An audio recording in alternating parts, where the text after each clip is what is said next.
let's talk. Let's have a Daddy Jesse talk. Pull up a chair. Let's talk. Because something bad just happened yesterday, and we need to address it. Before I get to the bad, I know this isn't about the signal chat stuff and things like that. We're moving off of that. Before I get to the bad, have you ever known anybody who struggles with addiction of some kind? Maybe it's drugs or alcohol or something like that.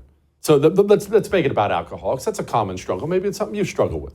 By the way, keep struggling. You will overcome. Anyway, maybe that's a struggle you're aware of. Let's say somebody's been drinking a fifth of whiskey every day for 20 years. All right, it's bad. And they decide they want to clean it up. All right. And they go one day without a fifth of whiskey. Maybe it's even a Friday night. That'd be the night where they really go crazy. And they decide, I want to clean up my life. I'm not having any today. And they skip that day. Then they go back and have another one on Saturday. Okay, so let's discuss this, because this is going to be about us and elections.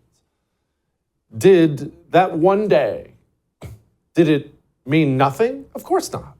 That's a great thing. And if that's you, if you've done something like this, be proud of yourself. It's not easy to break the cycle and take a day off. That's a good thing. But did that one day solve your alcohol problem? No, of course not. You won one battle in a million battles, and you have got to stay focused and win a lot more. We, the United States of America, we went out in November and we rejected American communism. The American people, not just you and me, not just the politically involved, the American people, we watched in horror as the Biden administration tore this country apart every way they could. And the American people, and I'm proud of us for that, we went out in one election and said, no more, enough. And the results were overwhelming. County after county after county, every county went to the right. Everyone said, I've had enough of this garbage, enough.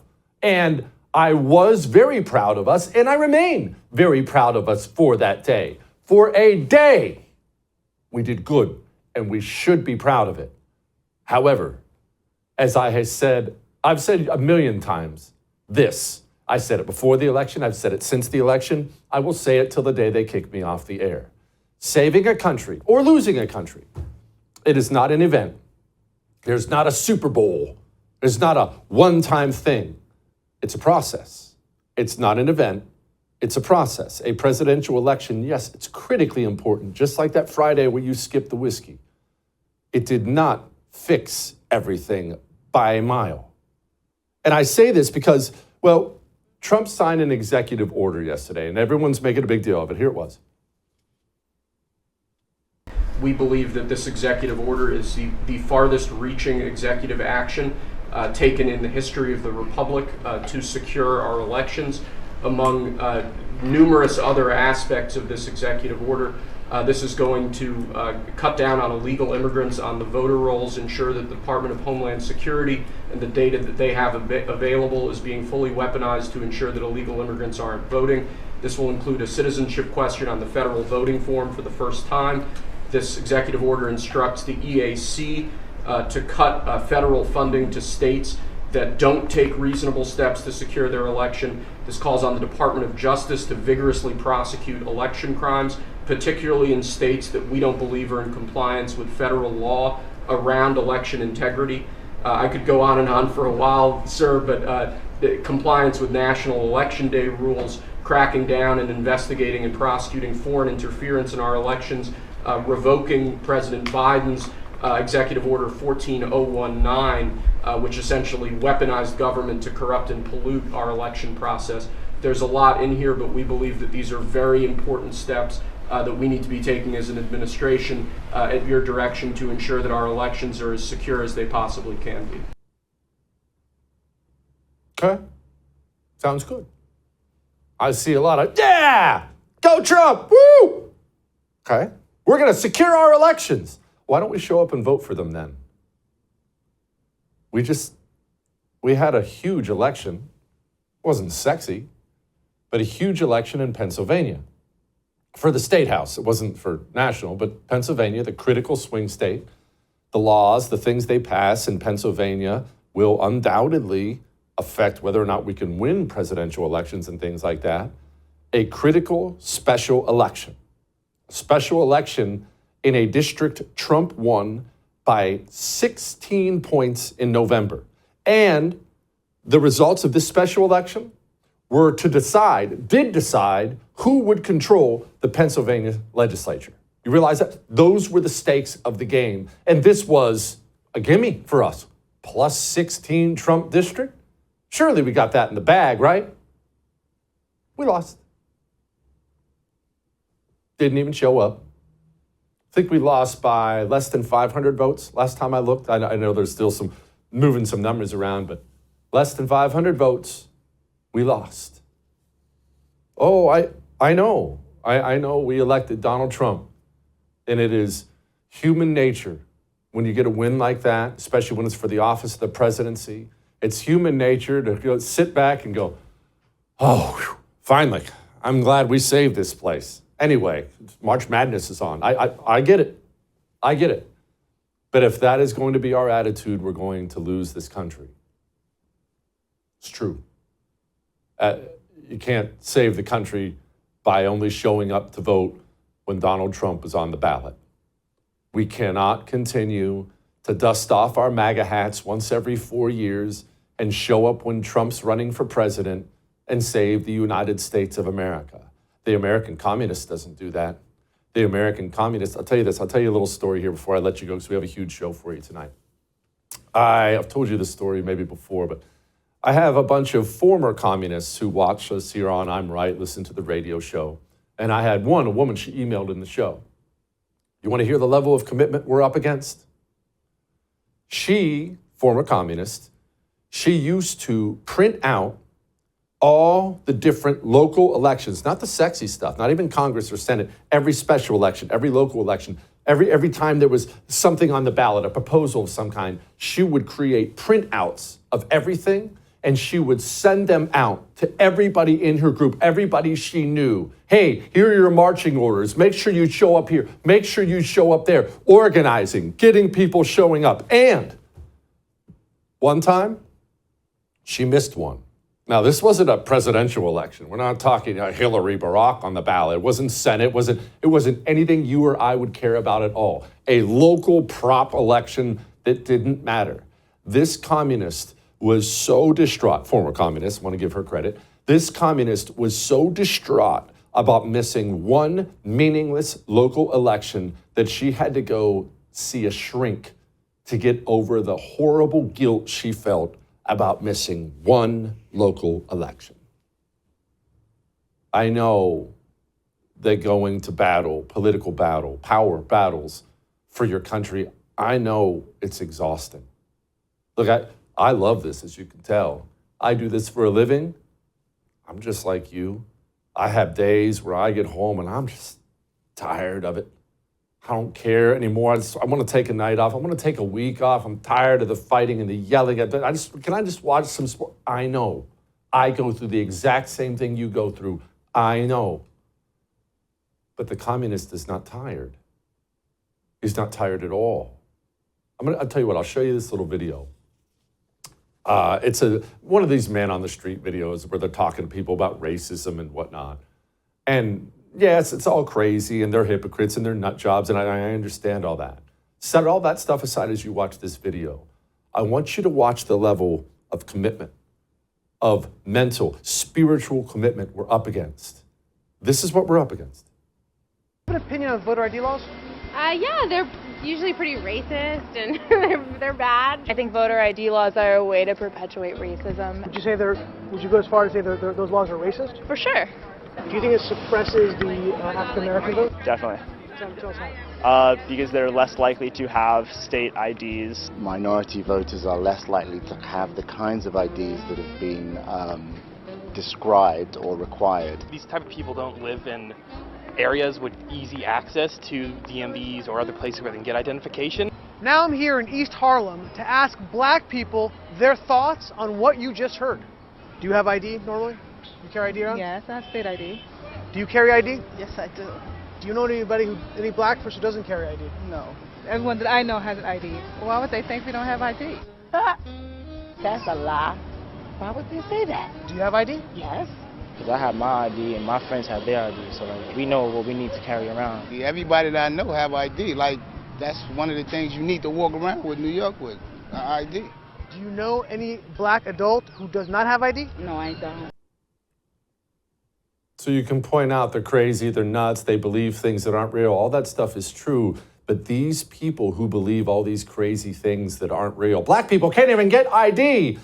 Crazy, evil, nutty as they may be, they vote every single time with a purpose, with a commitment. They're out there ensuring your will, your vote is canceled. We must get focused. We must get off the couch for elections that aren't sexy, that don't involve Donald Trump, that don't involve the presidency, that don't involve federal elections at all. Us getting outvoted in a district that should have been a gimme, giving up control of the most important swing state in the country, embarrassing. Embarrassing for us. We have to do better. All that may have made you uncomfortable, but I am right. Look, that's enough of Daddy Jesse talking about a special election in Pennsylvania. Now we're moving on to Daddy Ryan. Joining me now, my buddy Ryan Girdusky, who's never afraid to give you the truth right between the eyes. He's the host of A Numbers Game, which I would highly recommend. You'll sound so smart. Just steal all of his ideas like I do. Ryan, the special election in Pennsylvania. It's my understanding, buddy, that we've taken this county since the 1800s. Do I have that right? Yes, it's the first time since 50 that the state Senate seat has flipped, and Republicans have won it per president in every election except for 1964, where LBJ won it by 0.4% in his 46 state landslide. But yeah, it is a reliably Republican district and a reliably Republican county, and Republicans really screwed up.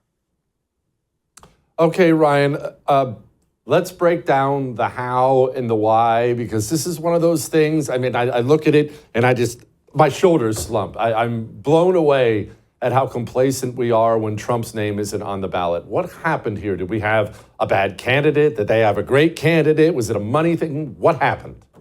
So it was kind of all the above. They had a really good candidate, a former prosecutor and small town mayor. We had the countywide county commissioner who's deeply unpopular. Lancaster has a lot of debt right now because of a lot of his spending, although he hasn't increased taxes. But he's super unpopular. This is a seat that he holds a seat that Democrats usually don't even throw a candidate against. People run unopposed, going back to 2011 when Republicans won it by 2-1. He barely won it the last time, which was I think in 2023. So naturally they said, "Hey, let's run him in a not so competitive district, but let's run him again." And he was super complacent. Republicans had no early ballot chase operation to speak of. Democrats had an immense one. Democrats opened the election with several thousand, I think like 6,000 or 7,000 more votes in the early vote than Republicans did, and they won by 400 votes. That mattered a lot. And so it was complacency on the part of the party. It's a new party leader, so I give him some leeway because he's only been there for a few months. This was his first competition. But complacency, a bad candidate. Democrats had a super strong candidate. And listen, Democrats are the electorate of high propensity, college educated whites and a lot of seniors now. And Republicans, we've created this multiracial, multi-ethnic working class party, the ones that we wanted, who can win the popular vote in a presidential election. They just don't seem to vote when it's not a presidential election. And that's a big problem. Okay, I'm glad you brought that up, because my next question was going to be, I mean, it wasn't always this way where the filthy communists would turn out no matter what. We used to turn out no matter what in these special elections, and that has changed. Is this just simply a demographic problem? Old people vote every time, young people don't. That's exactly right, Jesse. I mean, Republicans were the party that won special elections. I did a special election one time for a guy named Bob Turner, who replaced Anthony Weiner in a D+7 seat in New York City, and Republicans won it, and they won it by a big margin. And we could count on special elections to really pick up huge numbers. I don't think Scott Brown would win today if he was running in the same style of Massachusetts with Obamacare coming down the pipeline, if we had the same demographics. We just don't have that electorate anymore.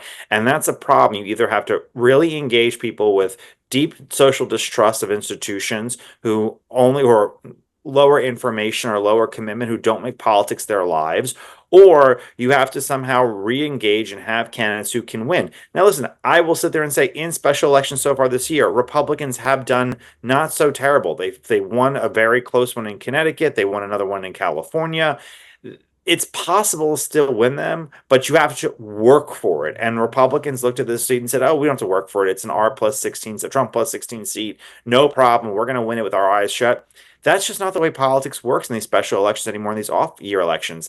I think that's a seat we can win back in 2026 when it's up again, but Republicans are now just 2 seats shy in the state Senate of giving Democrats complete control of the Commonwealth of Pennsylvania, which is what, the seventh biggest state in the country? Not a small place, not a place you just want to lose and give Democrats full control of. It's one of the last bastions of the entire Northeast that Democrats don't have full control of.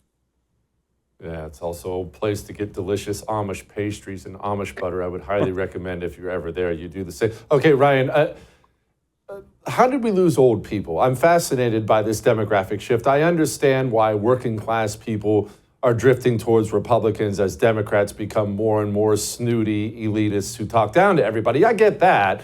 But old people, how did we lose them?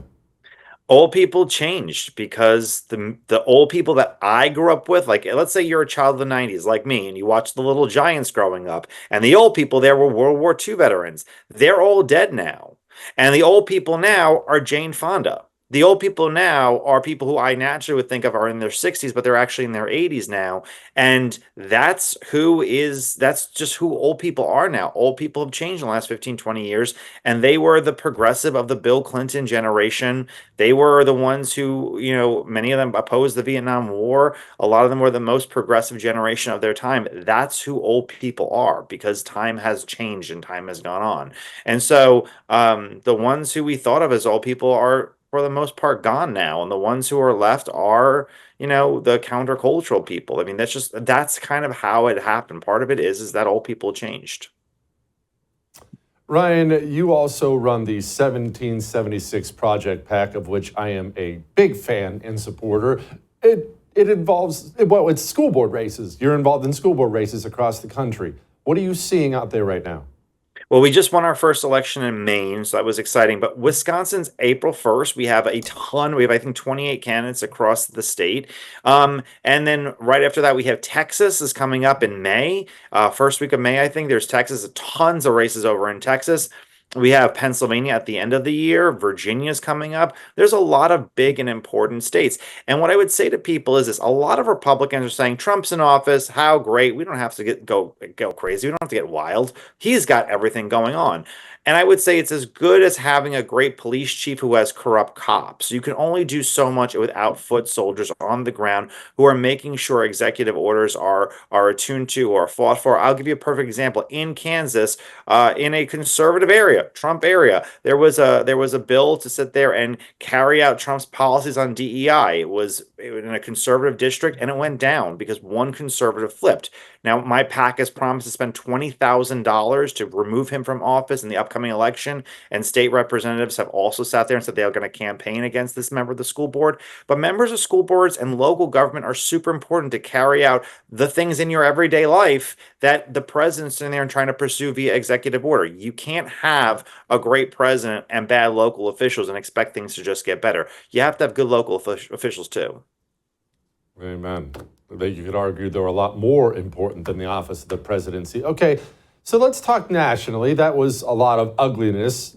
What are we looking at nationally? Every time you wake up, there's a new poll showing Democrats are cratering in support. Jasmine Crockett, who I just adore, will not stop getting her face all over television. Republicans, even Trump himself, pretty high approval ratings for the modern era. But this is what I see. You see it differently. What do you see? No, I mean, listen, Democrats are in a world of hurt right now. They're looking for a message. That doesn't mean they can't win in a 2026 midterm, given that low propensity voters don't show up as much. Showing up is everything. And as you talked about, Jesse, a lot on your show, especially in primaries, the ones who show up are the ones who decide elections. Why do we still have moderate Republicans in deep Republican counties? Because you don't show up in primaries. But I will say that in the upcoming elections for the 2026 on a national scene, Republicans are not. We don't see the tide of a wave election coming up yet. I mean, in 2017, Democrats already had a 5-point lead in the generic ballot ahead of the 2018 election. Right now, they have about a 1 point, and the undecided vote is much, much smaller. There's a lot of open seats that we could sit there and take in the U.S. Senate. There's a lot of competitive elections in the House that Trump won the last time that we could certainly win this time. And Democrats don't have a natural lead, but Republicans really have to get engaged very, very early in this cycle. And we'll see if that happens. Ryan, everybody has an explanation for why Democrats are cratering. Everybody on the right has an explanation. Everyone on the left has an explanation. What's the Ryan Girdusky explanation? I think part of it is because they, on issues, don't follow in where the American people are. They really are the party of people that Americans just don't like. I mean, if you think that the dime store version of Cardi B, known as Jasmine Crockett, is who should be the face of your party, and people who are barely speaking English on a daily basis and just having awfuls in front of you who are lecturing you constantly, I think that you don't understand the mood of the people. And also the fact is that COVID really did change young people. According to the David Shore data, who's a Democratic data scientist, the most Republican demographic in the last election were white men between the ages of 18 and 20.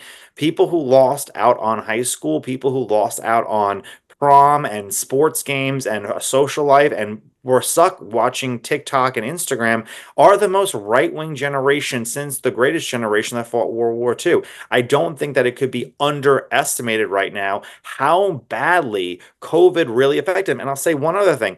The population loss that happened in COVID in Chicago, in LA, in New York, that was supposed to result in dozens of House seats lost from in 2030, that's probably been in half now. Like the amount of seats that we're going to lose is half of what they're probably going to lose, because mass immigration has replaced the Americans that left. People have been moving to those places.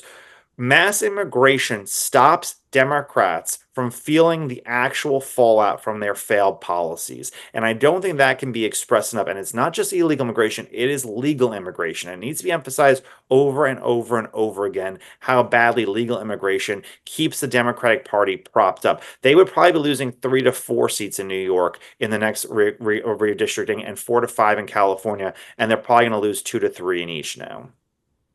Well, which is, of course, the entire point of filling up your country with barbarians. Cancel out the American patriot, who's your mortal enemy if you're a Democrat. Okay, Ryan, before I let you go, why should I give a crap about New Jersey other than the fact that I have friends there and they have delicious sandwiches?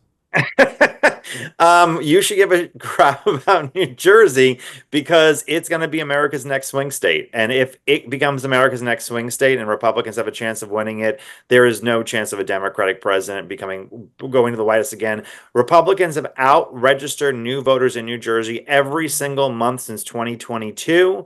The state has moved to the right in 3 consecutive elections, presidential, congressional, and gubernatorial. And I think there's a real chance that Democrats' lead in New Jersey has gone down by over 250,000 votes, a registered Democratic advantage. And it holds tons of congressional seats, tons of opportunity as far as making a new purple state for the election. And Jersey was a consistently Republican state from 68 to 88. It's been Democratic for 30 years now. There's no reason it can't be Republican again.